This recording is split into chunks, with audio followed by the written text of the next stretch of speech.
Welcome to episode 240 of the Shared Security Show. And joining me this week is my one and only co-host, the fabulous and always entertaining Mr. Scott Wright. Fabulous, entertaining. I'm not sure we're talking about the same Scott Wright. There are other Scott Wrights. We are, Scott. There are other Scott Wrights in the security business, you know.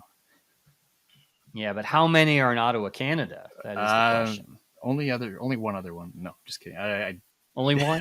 And are you related? There actually might be, now that I think of it. But no, we're not related. But that's probably a good thing. So anyway. That might be a good thing, yes. Well, welcome back. I know we don't have Kevin this week, and we didn't have you last week. I know, so and I was listening alternating. I listened to last week's episode, and it wasn't like till the very end that you guys even acknowledged I wasn't there. That was pretty funny. I know. It was like, I know, you're like, well, maybe we should acknowledge that Scott's not here. So we're actually making up for that by acknowledging Kevin's not here. Well, not only that, but you said I was the one and only co-host, so I guess he's out for forever now. Yeah, he's out. We fired Kevin. We've had too many complaints.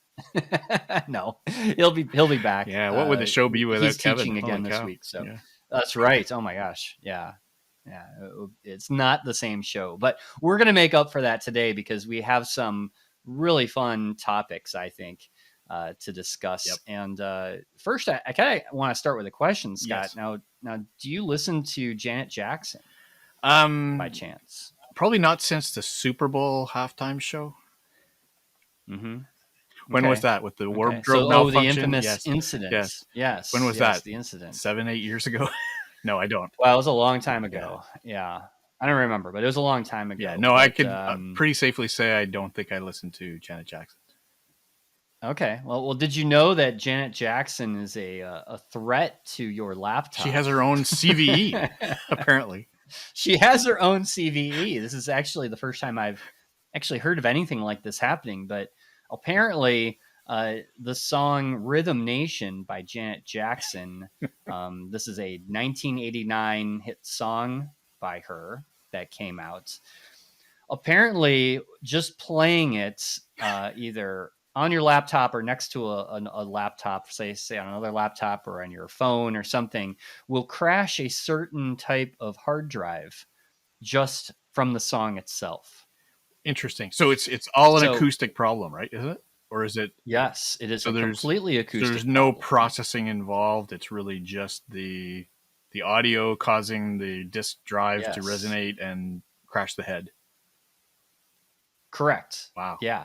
This is something in the song is causing that. And actually that was a known issue with this particular type of hard drive. So it affects a certain type of a 5400 RPM hard drive. So these are the old hard drives that, they don't really put in computers these days. How many megabytes was it? It doesn't say anything about that. My very first hard drive on my very first PC clone. Yes. When was that? 1989, maybe, I guess. 88, 89. Okay, so when this song was released. There you go. Yes. Yeah. It was a 10 megabyte hard drive that weighed about 3 pounds. Yeah. Boy, am I old. Yeah. Okay, sorry. Let's get off that topic. Right. Yeah. But yeah, this was, I guess, it looks like it was discovered by Microsoft looking into apparently XP product support.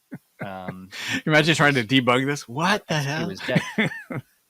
Yeah, but apparently that the manufacturer knew about this problem, maybe not because of Janet Jackson, but knew of the audio issue. So they added some type of custom filter in the audio pipeline, I guess, when sounds are coming into the laptop through the sound system to detect and remove frequencies during audio playback. So this is serious enough that, since it causes a hard drive to crash, it did get a CVE. So a CVE is, a known issue that's put into the National Vulnerability Database, so it can be tracked. Wow.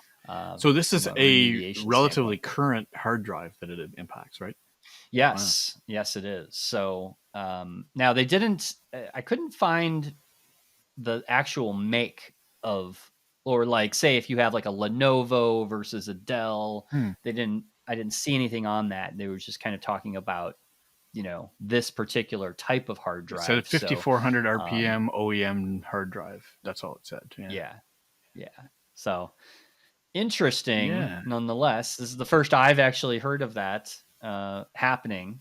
So, um, so watch out if someone's playing Janet Jackson near your laptop or computer, you might be under attack. Yeah. I mean, I got to think there's maybe more problems with that hard drive than just this thing, but I would think so. I would think so. But this definitely caused a lot of fun, let's just say, social media posts some memes maybe around this particular issue. Maybe a couple Yeah. memes. Yeah. But we'll have all that linked in the show notes. But there you have it. Our most entertaining story from the week. Very good. Very good. So Scott, let's get into our favorite segment, which is Aware Much. Where much? We have to wait for Kevin's laughing to die down. Oh no, we don't. Sorry. Yeah. No, we don't. He's not here. Yeah. So yeah, this week we have news about a new report from Abnormal Security that documents some new stats on some attacks that are trending, and they happen to be heavily weighted in the direction of credential phishing, which basically is a lure that takes people to a trusted website, where they may be asked, well, they will be asked to log in. Could be Google or Microsoft or Twitter or any well-known brand, right? Yeah. Yeah. In particular, they said that LinkedIn was the number one brand that was being impersonated. Yeah. Besides Outlook, OneDrive, and Microsoft I 365. kind of find that a little bit interesting and unexpected. I would have expected it would be more of a kind of site where you're asked to typically log in more often, right? Because LinkedIn, you're rarely asked to log in. And so luring somebody to a LinkedIn page and having them log in might raise some suspicion, right? But there are lots of sites, especially Google, where That's a big you're one. kind of always asked to log in because you never know what state or which account you're trying to use and stuff like that. So I could see it happening really frequently on those kind of sites. Yeah. Yeah, it's interesting. I mean, some of the stats that they were saying, there's been like a 48% increase over the last 6 months in these types of email attacks. And the majority of those, it was 68%, had a credential phishing link as part of that. So I think it goes to show that, they're still people are still taking the bait, Yeah. so to speak, right? Yeah, I mean, attackers are really pretty good at doing, what we call A/B tests, right? They'll evolve with what works, right? And they try different things, and when something new works, they will double down on it. And so clearly, login impersonation or web login page impersonations work really well. Yeah, and I find it fascinating too that there's, all it takes is, I mean, they send out, thousands and thousands of these emails typically, right, Yep. Scott, Yeah. like as part of their attack, and they only need to get a small percentage of people to click the link and then give away their credentials to consider it a successful attack, right? It's like what we see with spam, right? Yeah. These spam emails, there's thousands and thousands, and you sometimes think of like, why would anybody click any of these links? It's blatant spam. I can tell this is a phishing email, but they are still targeting a very small percentage of people to consider it successful. Yeah. So, I mean, it's something we have to continuously reinforce with people, unfortunately, and not only remind them, but get them to kind of practice, and how do we do that? Well, that leads me to my ClickArmor little plug for today. And ClickArmor is the first fully gamified security awareness and engagement platform. And so one of the things that I've been doing recently, and if you have been following me on LinkedIn, is kind of a bi-weekly series of forums with panelists and live audience Q&A. And it's been a lot of fun. So we call it the Cybersecurity Awareness Forum, CSAF. And we ran one today, actually. It was on Nice. assessing employee vulnerability and awareness. And so we had some discussions about what different people are seeing as being commonly used for assessing vulnerability to phishing or social engineering. Clearly, live phishing simulations are really common and often used. And one of the things I'm trying to educate people on is that those things are not always easy to run and get good value out of. They are easy to run, but they're not necessarily easy to get good value out of without putting a lot of effort into it. And so we spent some time today talking about phishing assessments and alternatives to them, which is why we built ClickArmor, was to do things like virtual inbox phishing simulations. And it has a very different approach and brings people into a more inclusive environment where it's fun and really helps people start to recognize those kinds of phishing messages, such as the one we're talking about now, where you may be shown a message that tries to get you to go to a Google login page or a Twitter, password reset or something like that. And any of those kinds of simulations, we have to start getting people to practice those things. So that's what we're really trying to show people. And each one of these forum sessions is going to focus on different themes. So next one in 2 weeks, September 7th, I think it is, we'll be talking about Cybersecurity Awareness Month, which is coming up in October. So it'll be, we did one a few months ago to try and get people thinking about Awareness Month and maybe starting to prepare. Now we're going to sort of go back in and see, okay, what do we need to do if you still haven't done anything and you're getting ready for Security Awareness Month in October. So join us at the Cybersecurity Awareness Forum on the 7th. You can sign up at clickarmor.ca/CSAF for Cybersecurity Awareness Forum. So that's it for this installment of Aware Much? Well, thank you, as always, Scott. You're welcome. Good stuff there. Yeah. So what else do we have, Tom? So our last story is to talk about a new phone carrier that does not track your browsing or location. New carrier. So, that's interesting. Yeah. So this is a new company that's come out. They're called Invisive. I think that's how you pronounce it. Visive. I hate companies that try to get cute with their name and it's not pronounceable. Yeah, or everybody pronounces it wrong, and then you hear them in an interview or something, and they're like, "Oh, it's completely different than you pronounce it," but whatever. Yeah. Or when you imagine the receptionist or somebody on the phone, yeah, that's Invisive. INVISV. Oh, yeah. Okay. Right. Yeah. So they're offering a mobile data plan right now just for Android, and it's called Pretty Good Phone Privacy, or PGPP, which basically would replace your mobile data plan on your phone. Now, this does not work with phone specifically. This is like making a phone call. Mm-hmm. So they have not figured out a way to make that more private or more anonymous, but they have figured out a way with the data plan. And what's interesting is how it works is it essentially masks your phone identity from cell phone towers. So cell phone towers use IMSI numbers, which, according to this company, is only used by the cell phone carriers to identify if you've paid your plan, like if you're a registered subscriber, which I found a little interesting in this article. But of course, that information has, which tower you're connecting to, linked back to your account. So obviously there's ways that you could be tracked essentially through using a normal data plan through, say, like AT&T or Verizon or something like that.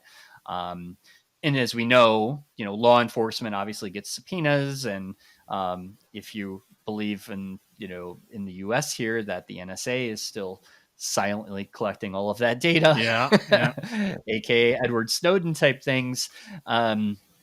This service may be of interest because it does mask that, and they found a way to essentially do that by having their own carrier service, essentially. That doesn't sound very scalable. Which I think it's actually pretty cool. I mean, it sounds great, but I mean, how do you set up a new carrier like across the country without spending millions of dollars?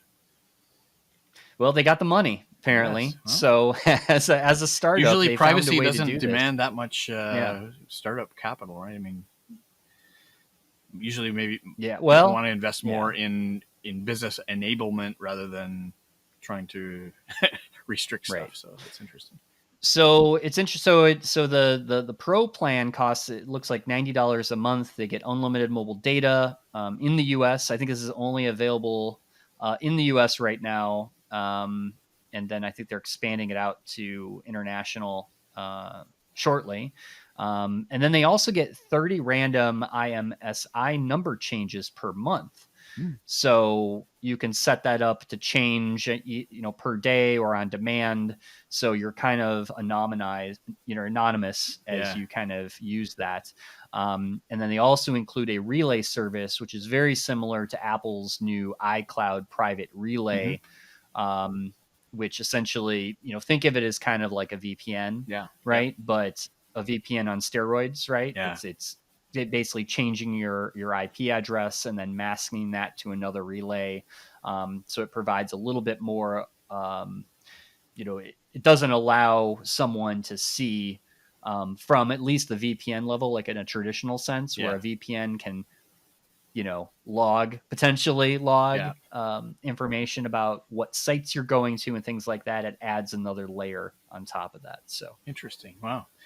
So it will be interesting to see how well this catches on. And the other thing that comes to mind is, isn't this like a whole new avenue for people that would otherwise use burner phones?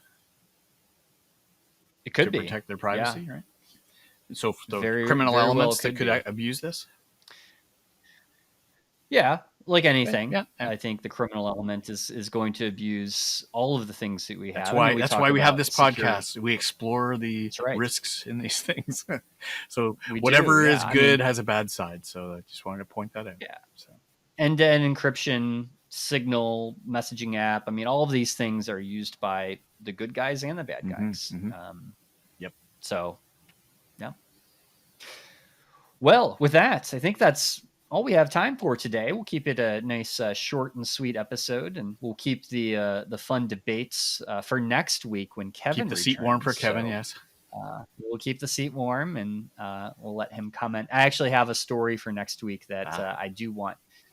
There is something that did happen this week with Twitter and someone in the security community. I'll leave it at that. A little teaser for next time. People probably can Google that and figure out what's going on. But I do want Kevin in that conversation. So that's why we're going to hold that story for next week. But that should be a fun one. So don't miss it, folks. Tune in for that. That's right. That's right. So thank you, Scott, as always, for being the co-host. And everyone else, we will talk to you all next week. Thanks for watching. If you enjoyed this episode and you'd like to help support the podcast, hit that like and subscribe button. To catch all the latest from the show, visit our website, sharedsecurity.net. Follow us on Twitter at SharedSec, and join our Reddit community on the Shared Security Show subreddit.